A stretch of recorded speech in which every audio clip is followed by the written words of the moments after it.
Hey Capricorn, and welcome to your weekly reading. I'm so happy to have you here. The This week, it seems like you're dealing with someone that you put a lot of investment. You invested a lot into someone who is actually very cold and emotionally unavailable. And it's kind of like this person didn't really want to grow in this relationship. They didn't want to heal with you. They didn't want to expand, to evolve, whatever. And it's kind of like, I think you tried to put a lot of effort into helping this person transform, but that's not something that they were interested in. And I feel also that you may have lost yourself in this experience with this person, trying to help them.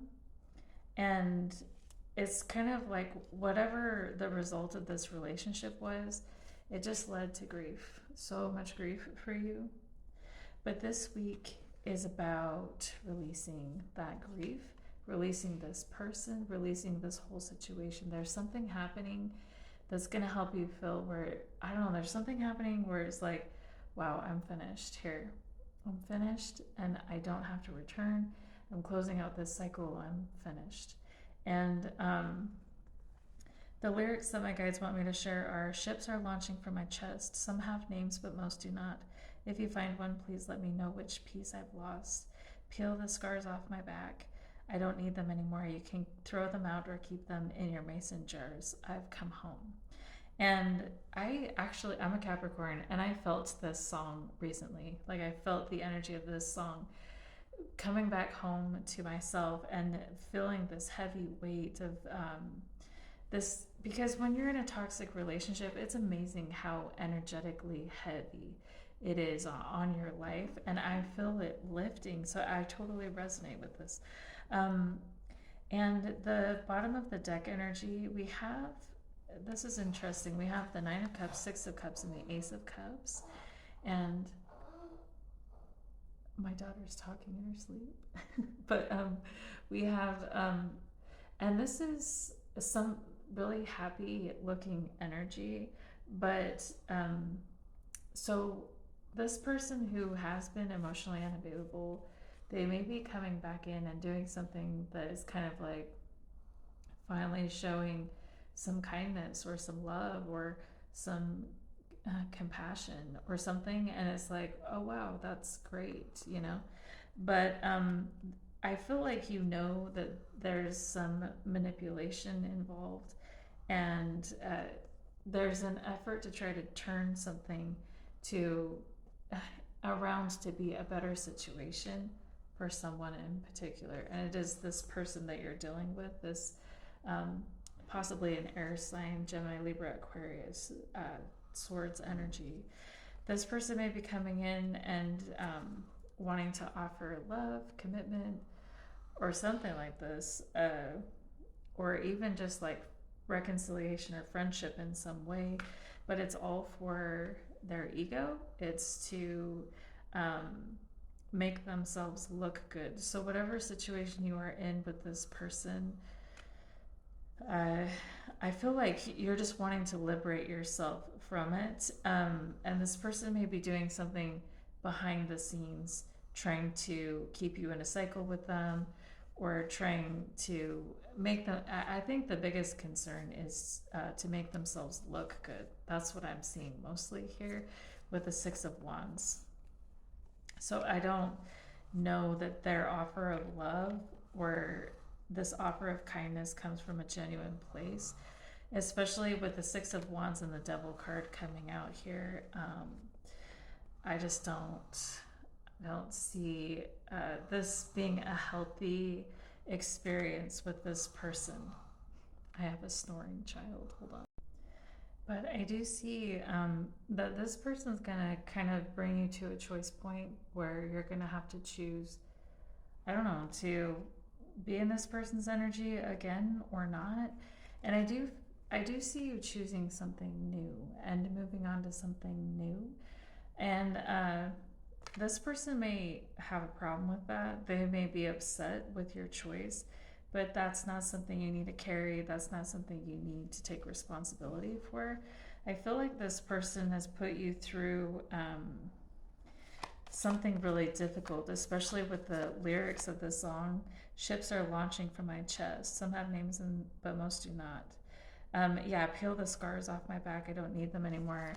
I feel like you lost yourself, and I feel like you also were very scarred and wounded by what you experienced with this person. And this is all about you closing out the cycle and returning back home to yourself and feeling peace again and feeling at home in your own energy. And my guides wanted me to talk about how, people can do really crappy things, but we can love them anyway.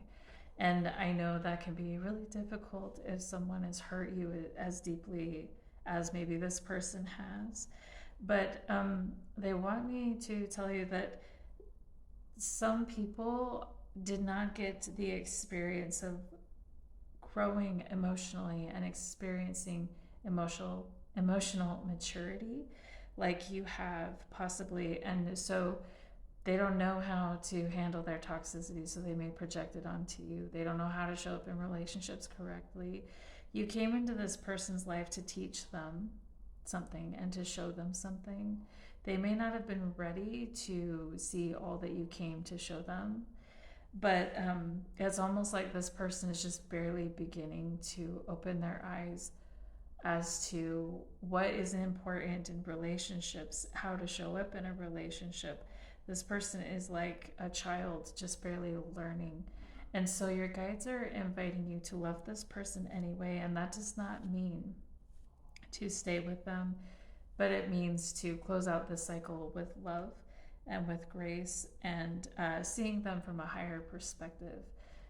Because I think that's going to help a lot with your healing, because it's like if you may be reeling sometimes thinking about this person, like how the hell did you do this? Like, how do you do stuff like this and treat people this way and cause so much harm and not feel bad about it or something like this? But your guides are saying someone with emotional maturity does not do that, but someone who doesn't know how to do better will. And so that's going to help with your healing, realizing that this person is not, didn't grow up in a way, maybe they grew up in a really toxic environment or something, and they didn't have the opportunities to learn how to show up decent. And they may still, as you're trying to separate your energy from them, they may still try to give you trouble at times. Or maybe it's just the energy that you had with them in the past and it's like still irritating you or something. And this card reads, rise above it. It's not yours to carry. You're an empath. And this card reads, an unseen force is working in your life right now, and it is your superpower to feel other people's emotions. Being an empath means you're highly sensitive to the energy of other people, places, animals, and nature. It is a gift to have such a compassionate heart as you are aware of other people's emotions, but it can be confusing if you don't understand this about yourself. You know that you are a natural empath if people turn to you for advice and tend to have a soothing effect on others when they are around you. As a highly sensitive person, you naturally want to help other people and take away their pain, but this is an important time to stop focusing on others and take care of yourself instead. You've drawn this card because many of the overwhelming feelings you've been experiencing are not yours. You have been picking up energy from others and transmuting it. As an empath, this is your gift to the world. You help heal by taking on others' pain, but it harms you if you don't know how to work with your own energy. Give yourself time to rest without judging yourself. Release the pressure and instead listen to your own body. You can care for others, but you must first care for yourself.